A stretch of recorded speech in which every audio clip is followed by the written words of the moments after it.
अस्सलाम वालेकुम स्टूडेंट्स, औज़ु बिल्लाहि मिनश शैतानिर रजीम, बिस्मिल्लाहिर रहमानिर रहीम।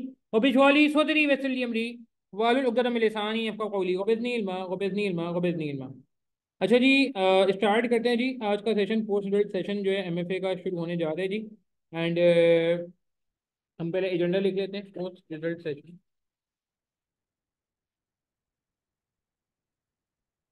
Class 6 MFA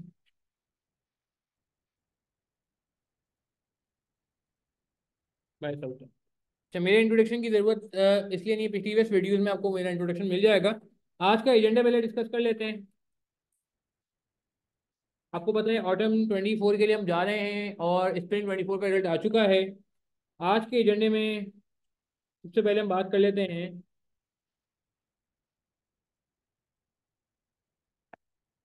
possible reasons for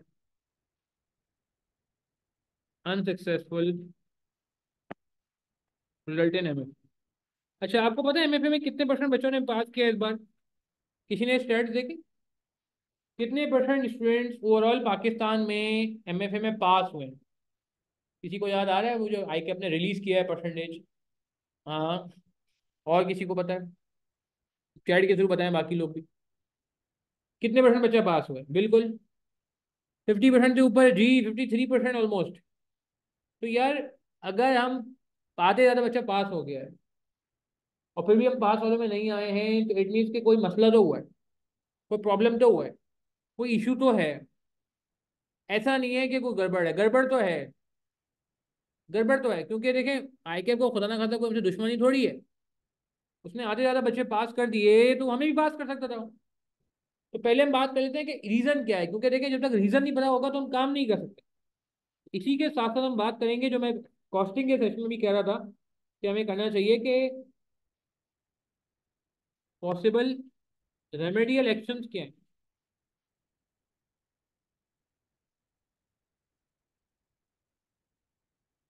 ठीक है जी। फॉर अबव रीजंस, इन रीजंस को दूर कैसे किया जाए, इन रीजन को हटाया कैसे जाए। And last but not the least, उसके बाद क्या करें आप? आपने ये दोनों काम कर लिए। Suitable approach for Kaif 6 MFA autumn 24 attempt. तो इसको दो समय बांटेंगे। प्रैक्टिकल एरिया के लिए सुटेबल अप्रोच क्या होगी? प्रैक्टिकल एरिया के लिए सुटेबल अप्रोच क्या होगी? और थियोरेटिकल एरिया के लिए सुटेबल अप्रोच क्या होगी, यानी कि मैनेजमेंट पोर्शन के लिए क्या होगी?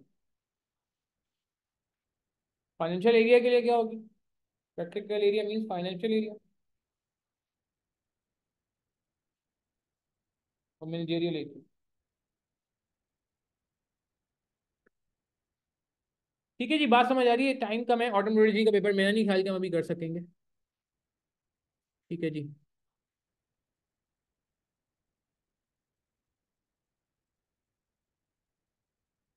अच्छा जी, आगे बढ़ते हैं। अब हम पहले तो आपसे पूछते हैं, आपको क्या लगता है क्या रीजन है पेपर पास ना होने का? कैट 6 से पेपर में क्या मसला आता है जिस वजह से पेपर पास नहीं हुआ इस बार? जी, पार्टिसिपेट करें जो लोग लाइव में आए हुए हैं।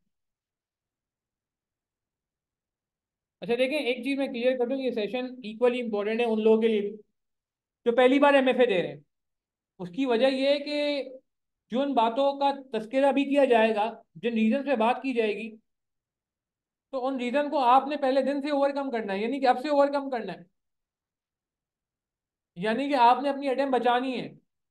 आपने कोशिश करना है इन बातों पे पहले से ही अमल कर लें, ताकि आप पहली अटेम्प्ट में ही पास कर सकें।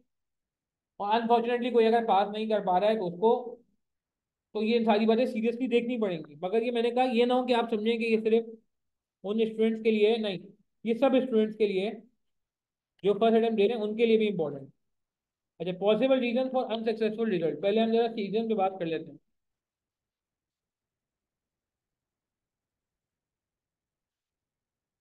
एक रीजन होता है lack of concept.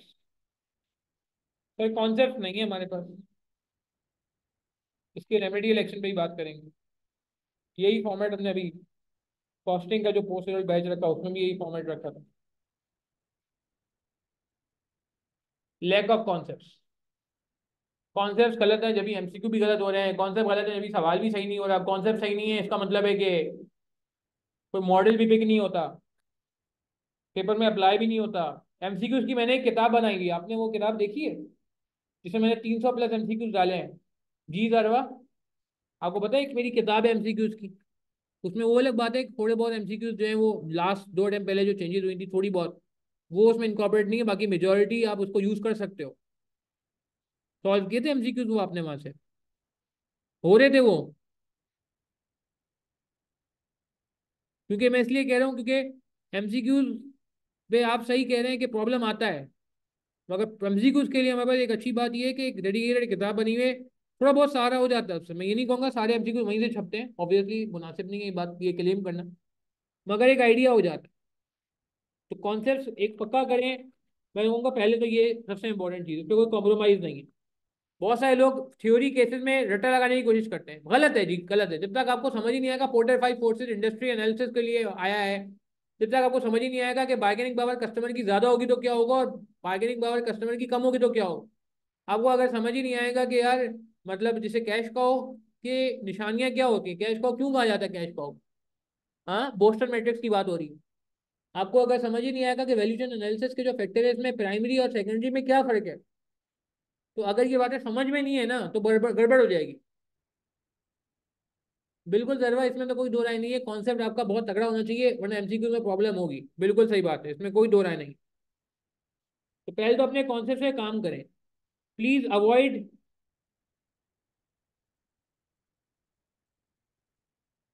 Cramming without concept. Cramming of theory यानी कि रटे शटे लगाने शुरू कर दिए आपने, ये ना करें।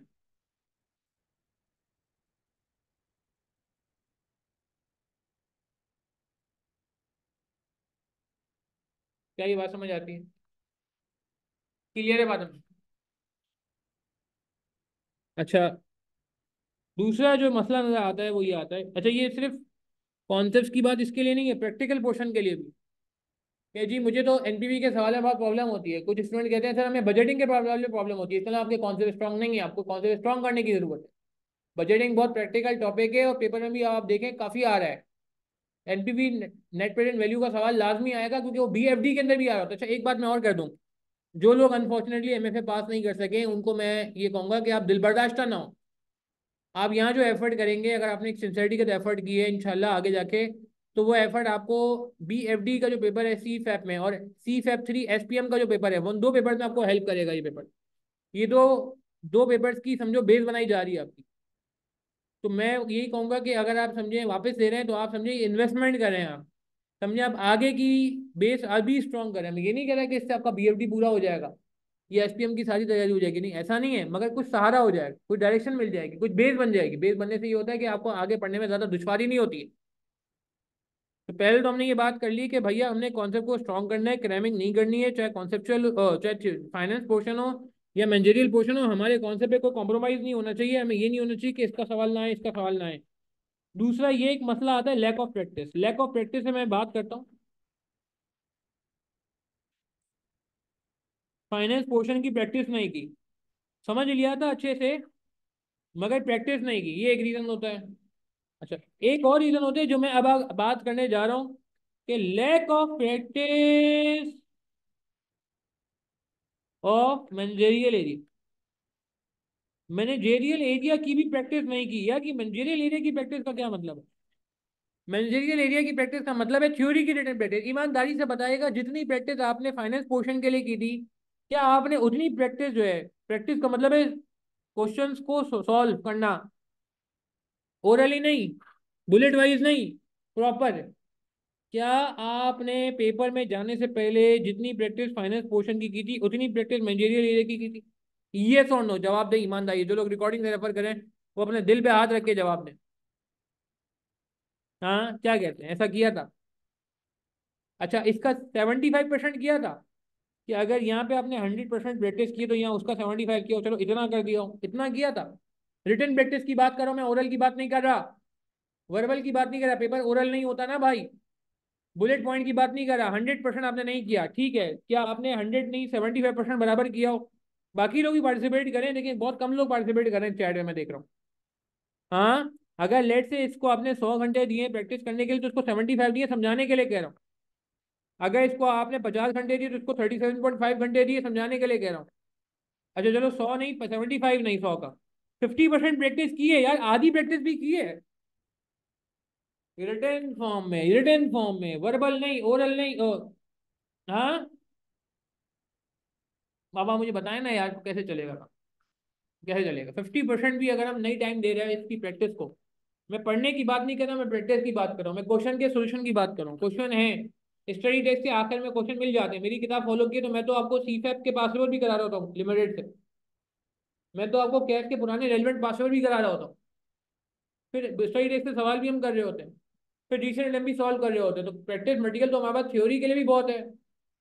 अच्छा, कितने लोग ऐसे जो कहते हैं सर थ्योरी तो हमें अच्छी लगती ही नहीं है, थ्योरी तो बुरी लगती है। कहाँ से आ जाती है थ्योरी है? क्यों आ जाती है थ्योरी है? क्यों आई है थ्योरी हमारे पास? अगर ऐसा भी सोचते हैं आप, तो ये सोच बहुत गलत है।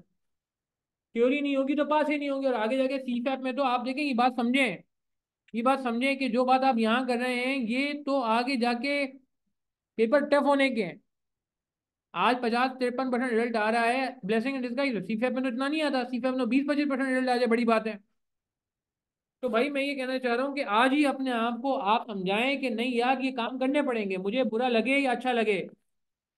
मुझे प्रैक्टिस करनी है, मुझे लिख के सॉल्व करना है, मुझे थ्योरी को टाइम देना है। मैं थ्योरी को टाइम इसलिए देना चाहता हूँ क्योंकि थ्योरी आधा पेपर है। आप मार्क्स कैलकुलेट करके देख लें, 45 मार्क्स 50 मार्क्स आपके थ्योरी के ही आएंगे, देख लीजिएगा आप।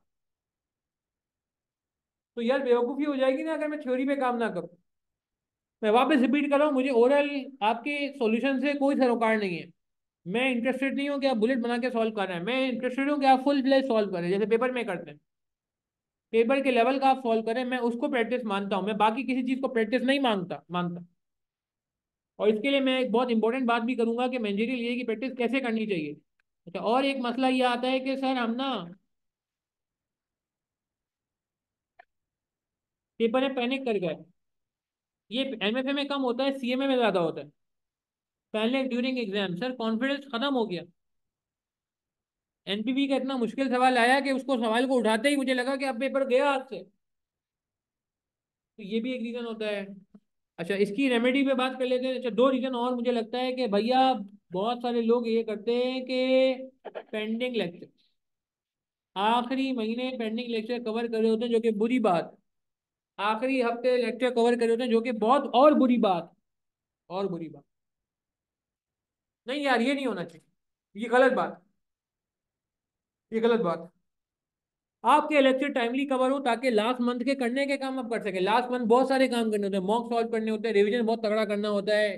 अटेम्प वाइज नियर अटेम्प के जो पेपर है, 3-4 अटेम्प के, रिसेंट अटेम्प के पेपर सॉल्व करने होते हैं। अपनी गलतियों को नोट करना होता है। तो ये सारी एमसीक्यू की बुक बनाई है, एमसीक्यू सॉल्व करने होते हैं। ये सारी बातें अब तक नहीं करेंगे कैसे होगा? गड़बड़ हो जाएगी तो। And last but not the least, जो मुझे लगता है कि एक और मसला है, वो है कि अवॉइड गिविंग टेस्ट। ठीक है ना? Don't taking test seriously.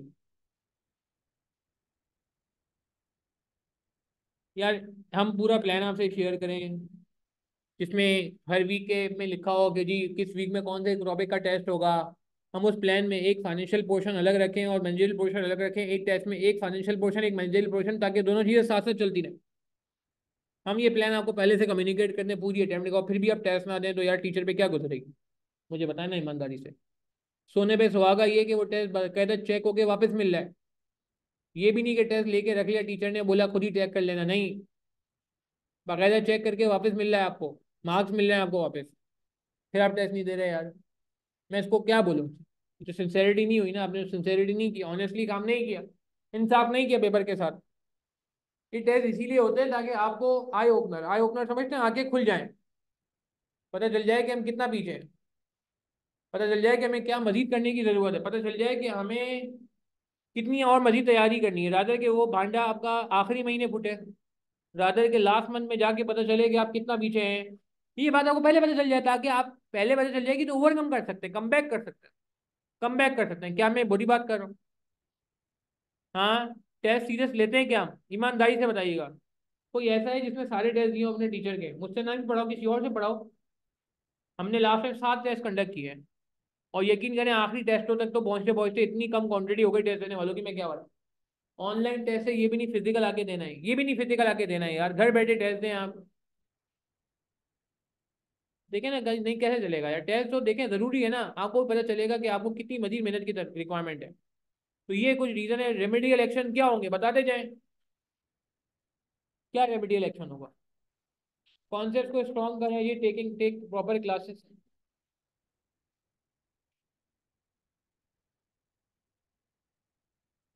For weak areas.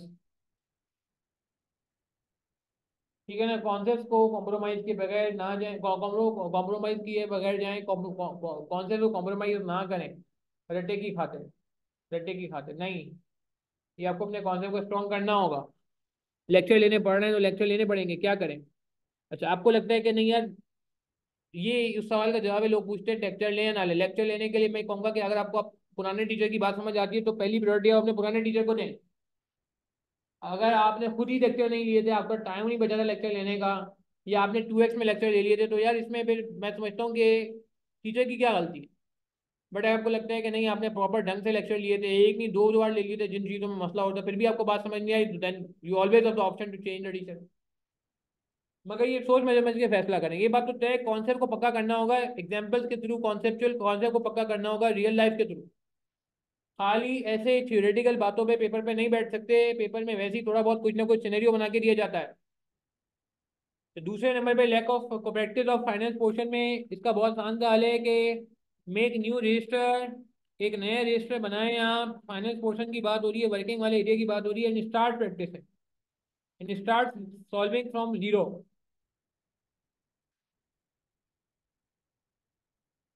From scratch.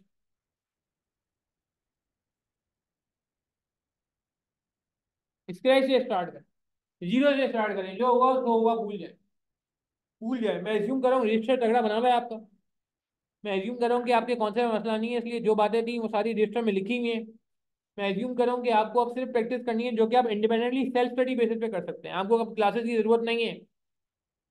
Time management इतना मसला एमएफए में नहीं होता, मगर टाइम मैनेजमेंट के लिए रूल याद रखें, 1.8:1। गरबा बात समझ आ रही है? 1.8:1 यानी कि एक मार्क के लिए आपके पास 1.8 मिनट्स है। 10 मार्क का सवाल अगर आ गया तो 18 मिनट के अंदर खत्म करना पड़ेगा। अगर आपने 18 से ऊपर टाइम लगा दिया तो आप इसका मतलब किसी और का टाइम ले रहे हैं, किसी और क्वेश्चन का टाइम अपने पास ले रहे हैं, जो कि गैर मुनासिब बात है। मेरी बात समझ आ रही है? ठीक है जी, तो रजिस्टर प्रॉपर बनाएं, और स्क्रैच से स्टार्ट करें, जीरो से स्टार्ट करें। कहीं फंसते हैं आप, पुराना रजिस्टर रेफर कर सकते हैं, मगर नए रजिस्टर को फॉलो करें और किताब को फॉलो करें। नए रजिस्टर को फॉलो करें, किताब को फॉलो करें। पुराने को रेफर किया जा सकता है, कहीं फंस रहे हो तो, कहीं फंस रहे हो तो। ठीक है जी, बात समझ आई?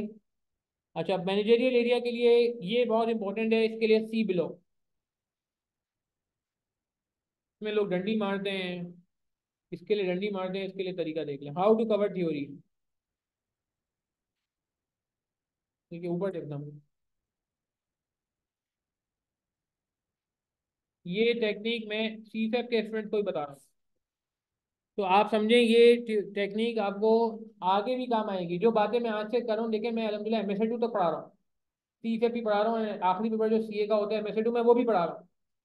तो मैं समझे हर लेवल में अलहमदिल्ला मौजूद हूँ, कि स्कैप में भी हूँ, सी सेप में भी हूँ, एमएसए में भी हूँ। तो जो मैं आपसे बातें कर रहा हूँ ये तजुर्बे की बेस पे कर रहा हूँ यार, तजुर्बे की बेस पे कर। तो वापस आते हैं, how to cover theory, theory कैसे कवर की जाए, क्या जवाब है इसका। के लिए सबसे पहले काम ये करना है कि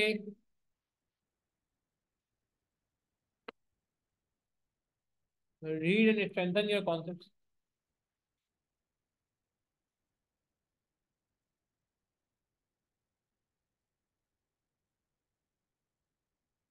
ठीक है, read and strengthen your concept. पहले आप रीड करें, ठीक है, थ्रू एग्जांपल्स। प्रैक्टिकल एग्जांपल बहुत सारी जगहों में मिल जाती हैं, कुछ बहुत ड्राई एरिया में मानता हूँ, मगर मेजोरिटी एरिया ड्राई नहीं है। पहले अपने दिमाग में कॉन्सेप्ट को बिठाएं एग्जाम्पल के थ्रू, फिर उसके बाद क्या करें, लर्न इंपॉर्टेंट पॉइंट्स। ये दूसरे काम में राइट डाउन इंपॉर्टेंट पॉइंट्स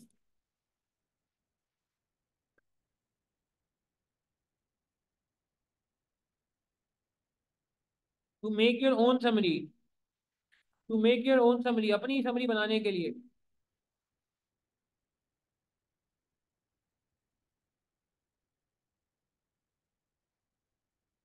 अपनी समरी खुद बनाए, किसी टीचर की समरी, किसी दोस्त की समरी को फॉलो ना करें, क्योंकि वो उसके जहन से, उसके मिजाज के मुताबिक बनी है। आप अपना मिजाज खुद जानते हैं, आप अपने मिजाज के मुताबिक बनाएंगे। मेरी बात समझ आ रही है? लोग जान छुड़ा लेते हैं, बुक में लिखा है मैं बेवकूफ हूँ, वापिस कॉपी करूँ क्या?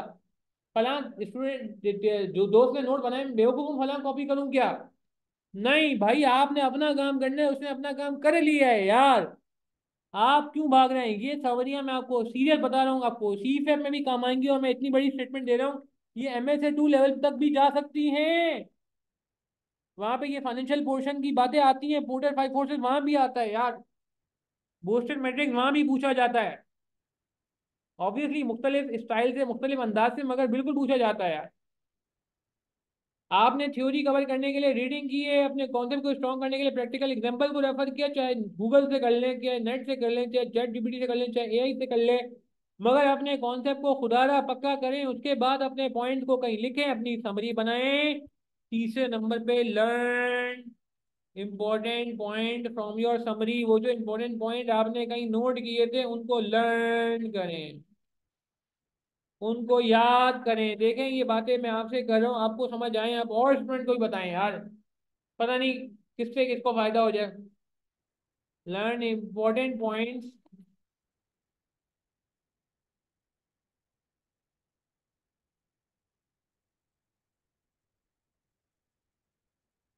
ठीक है, आपने रीडिंग कर ली, कॉन्सेप्ट को तगड़ा किया, आपने इंपॉर्टेंट पॉइंट लिखे, उसके बाद हमने उसको लर्न कर लिया।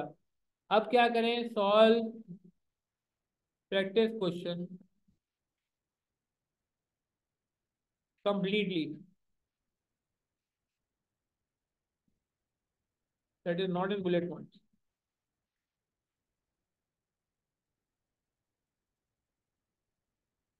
ठीक है जी, बुलेट पॉइंट में सॉल्व नहीं करना है, प्रॉपर सॉल्व करना है, प्रॉपर सॉल्व करना है, कंप्लीट सॉल्व करना है। थ्योरी की रिटन प्रैक्टिस ऐसे ही होगी भाई। ये बातें मैं आज आपसे इसलिए कर रहा हूँ, मुझे पता है यार आगे CFAP MSA में भी ये बातें काम आएंगी, मेरी बात समझ लो, गला खराब कर रहा हूँ मैं इस बात के लिए, मगर मुझे पता है ये बहुत जरूरी है। थ्योरी से वैसे ही सौतेला सलूक किया जाता है, माजरत के साथ एक वर्ड यूज होता है, सौतेला सलूक। नहीं करें यार, ऐसा ना करें। पेपर बचाना है तो सीरियस लेना होगा। फिर उसके बाद last but not the least, compare your solution, compare your solution with suggested answer. जो भी सजेस्टेड आंसर है, बुक का आंसर है, पासेवर का आंसर है, ICAP का आंसर है, ACCA का आंसर है, उसको कंपेयर करें। Compare your answer, compare your solution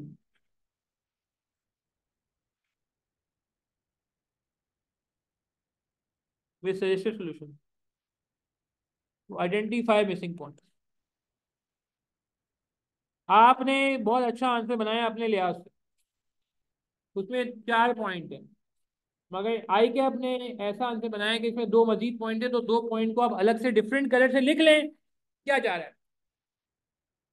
क्या जा रहा है? एक डिफरेंट कलर से लिख लें, ताकि आपको पता चल जाए कि यार ये सवाल मैंने कितना अच्छा या बुरा सॉल्व किया था।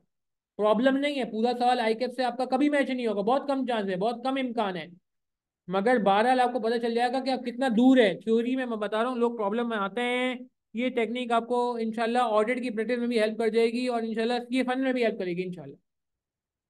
तो मेरी बात समझ आ रही है? कितने लोग वाकई थ्योरी को ऐसे मैनेज कर रहे हैं? ईमानदारी से बताइएगा, क्या कोई हम में से थ्योरी को इतने तरीके से मैनेज कर रहा है कि आखिरी वक्त में क्वेश्चन भी सॉल्व करता हो, उसको सारा काम करने के बाद उसको मैच भी करता हो, और फिर उसके बाद जो मिसिंग पॉइंट है उनको कहीं लिखता भी हो? Identify missing point and right in your register. क्या आप ऐसा करते हैं? कोई ऐसा बंदा है?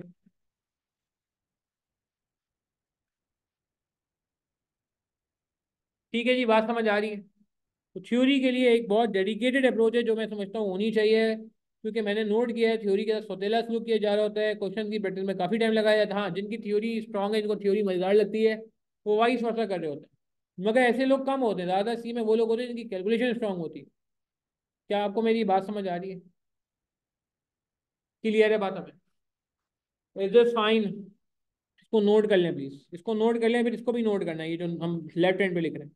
इसको हाउ टू कवर थ्योरी को मैं चाहूंगा हर बंदा नोट कर ले, जो लाइव में भी है वो भी, और जो रिकॉर्डिंग देख रहा है वो भी। प्लीज जल्दी से करें, मुझे बहुत सारी बातें करनी है आगे, और काम की बातें करनी है। प्लीज इसको नोट करें, जल्दी से नोट करें, थ्योरी का बहुत इंपॉर्टेंट पॉइंट है।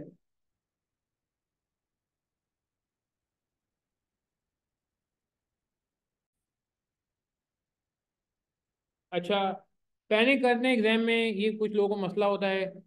इसके लिए मेरा एक सवाल है, आप में से कितने लोग हैं जो एली पेपर सॉल्व करके गए थे, अटेम्प्ट वाइज टाइमर लगा के? कितनी अटेम्प्ट के सॉल्व करके गए थे? 0 1 2 3 4, 4 अटेम्प्ट हमारी एमएफए की हो चुकी हैं, बल्कि 5 हो गई हैं आई गेस। 4 या 5 अटेम्प्ट हो गई ना? कितनी अटेम्प्ट हो गई हैं?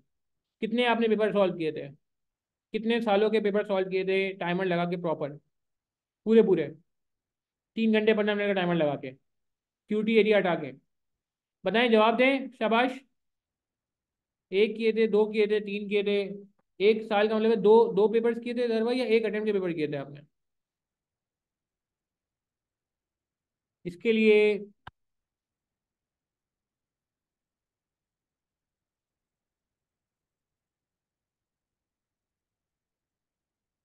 और एक बहुत इंपॉर्टेंट बात जो मैं कॉन्फिडेंस को इंक्रीज करने के लिए कहता हूँ, 2 अटेम्प्ट के किए थे, दैट्स गुड। कॉन्फिडेंस को इंक्रीज करने के लिए कहता हूँ, मैं ये कहता हूँ कि भाई सोल्यूशन को एंड में रेफर करें। आज हमारे एक दोस्त भी हैं, टीचर भी हैं, उन्होंने बड़ी अच्छी बात की, जो मैं अक्सर हर टाइम में भी पुरानी वीडियोज भी उठा के देखेंगे ना, मैं आपको ये बात बहुत दफ़ा कह रहा हूँ, पुरानी वीडियोज में पुराने सेशन में भी ये बात कह रहा हूँ कि भैया एक काम ये कर लें कि सोल्यूशन एंड में रेफर करें।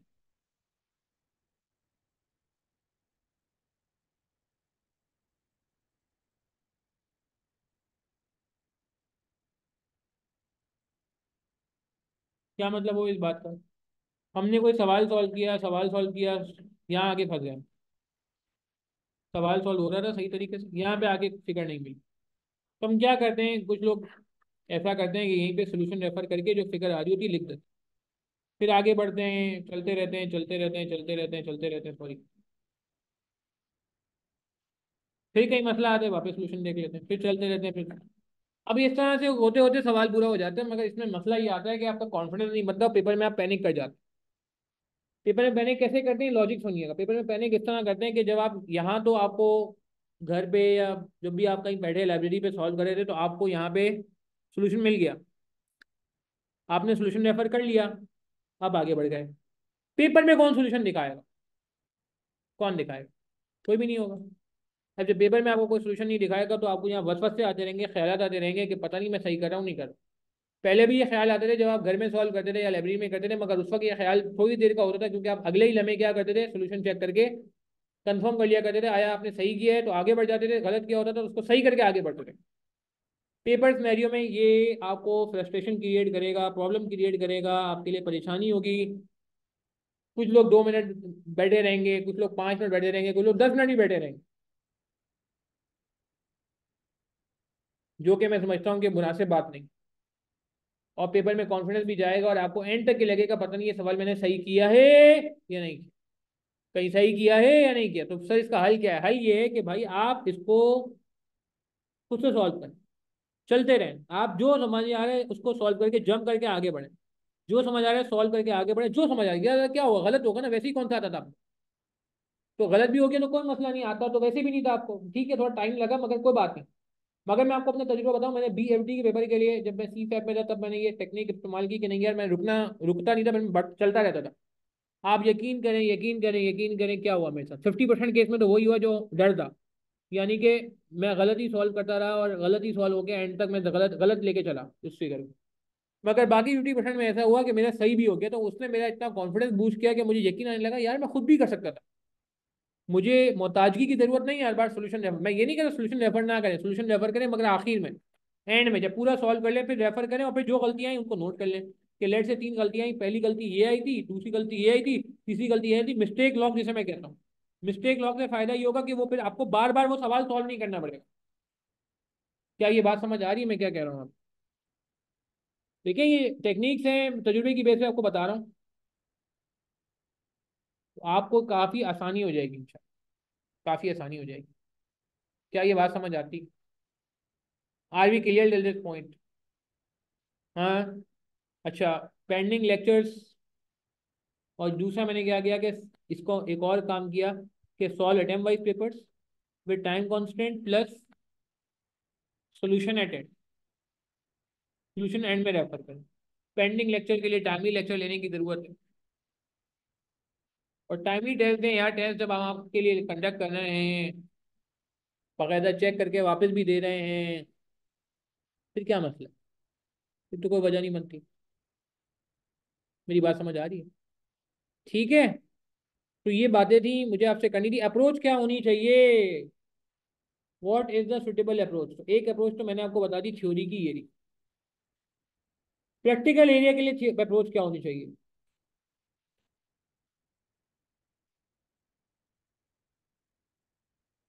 देखें, ये सारी इन्वेस्टमेंट आपकी अभी से हो रही है ताकि आपका एमएफए का पेपर भी सुधर जाए, जो कि अल्लाह का शुक्र है वैसे ही रिजल्ट इतना अच्छा आ रहा है। और दूसरा आपकी बेस बन जाए सीफैप और एमएसए के लिए। ये बात समझिएगा, ये बात समझिएगा। ठीक है। तो कैसे कवर करना है इसके लिए देख लें। प्रैक्टिकल एरिया के लिए सबसे पहले स्ट्रेंथन योर कॉन्सेप्ट्स।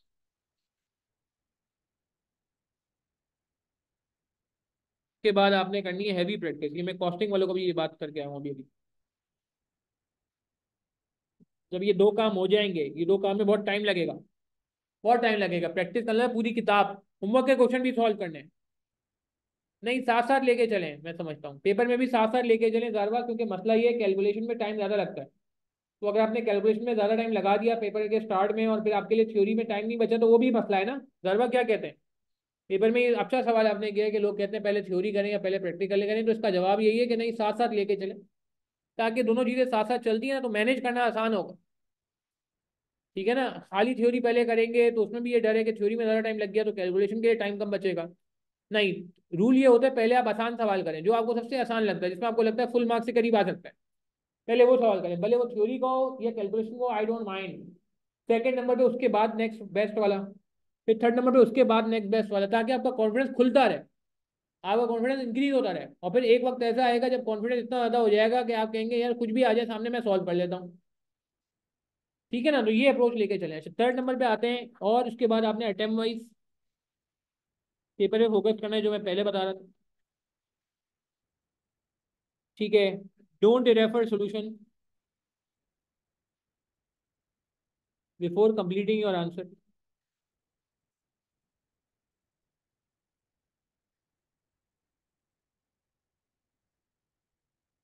ठीक है जी। और make mistake law, make proper register and mistake law. Proper register बनाए, ये नहीं कि रजिस्टर में बस हमने सॉल्व नहीं किया और लेक्चर ले लिया। मिस्टेक लॉग समझ रहे हैं ना, जो मैंने बताया था कि एंड में जब रेफर करेंगे गलती को, तो जो मिस्टेक्स आएंगी इनको वहीं लिखें। मैं आपको सीरियस बता रहा हूँ, पेपर निकालना मसला नहीं है, आपको सिर्फ डायरेक्शन अच्छी करनी है। क्या हम कर लेंगे डायरेक्शन अच्छी, कोई मुश्किल बात तो नहीं है, इम्पॉसिबल बात तो नहीं है। पेस्टल का एरिया थोड़ा ड्राई है, मगर यकीन करें नामुमकिन नहीं है, इस बार सवाल इतना मुश्किल भी नहीं है। बल्कि लास्ट टाइम भी मैंने क्लास में सवाल किया था, मुश्किल नहीं है। अच्छा, अब एक चीज मैंने आप लोगों के लिए बनाई है, जरा ये देख लें। प्लानिंग की बड़ी इंपॉर्टेंस है जी। ये देखें जी, ये मैंने आपके लिए एक प्लान बनाया हुआ है कि ये प्लान देख रहे हैं आप,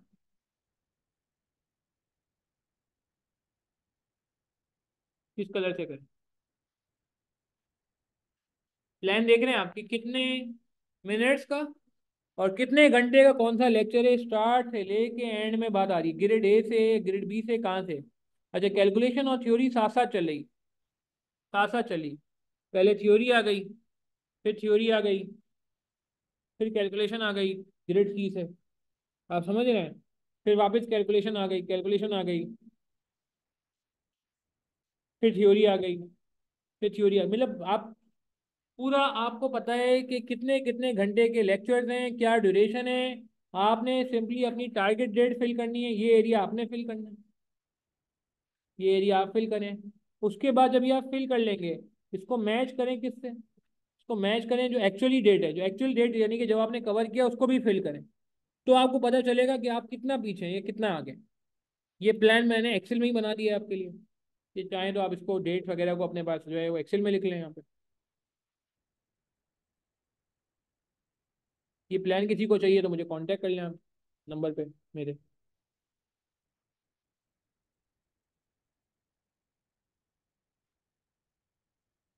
ठीक है जी। मगर कहने का मतलब है कि चीज़ों को लेके चलें, इतना मसला नहीं है। ठीक है ना।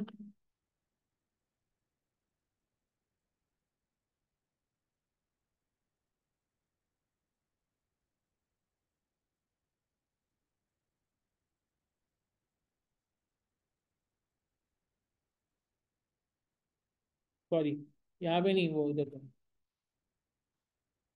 ठीक है जी, बात समझ आ रही है। तो ये प्लान ज़रूर करें ताकि आपको पता चले कि आप कहाँ हैं। बाकी किसी की क्वेरी है, कंफ्यूजन है, मेरा नंबर नोट कर लीजिए। Last but not the least, सब स्टूडेंट से ये गुजारिश है, चाहे फर्स्ट अटेम्प्ट हो या ऑलरेडी अटेम्प्टेड हो, जिन बातों का बोला गया है उनको पहले से कंसिडर कर लें ताकि आपको प्रॉब्लम ना हो। और एक कंक्लूडिंग कमेंट्स जो हमेशा मैं कहता हूँ, मैं जितनी मेहनत कर लूँ, आप जितनी मेहनत कर लें, अल्लाह ताला की मर्जी शामिल नहीं होगी तो आप पेपर पास नहीं कर सकते। लास्ट में मेरी यही रिक्वेस्ट है कि दुआ भी करें अल्लाह ताला से, अपने लिए भी दुआ करें, अपने दोस्तों के लिए भी दुआ करें, बाकी स्टूडेंट्स के लिए भी दुआ करें। पता नहीं, अगर सब एक दूसरे के लिए दुआ करें तो पता नहीं किसकी दुआ किसके हक में कबूल हो जाए। ठीक है जी, अल्लाह ताला सबको कामयाब फरमाए। Thank you very much. ये सेशन समझ आया हो आपको तो आप और लोगों को भी फॉरवर्ड कर सकते हैं, इसका लिंक जो है ग्रुप्स में शेयर कर दिया जाएगा। अस्सलाम वालेकुम रहमतुल्लाहि व बरकातहू।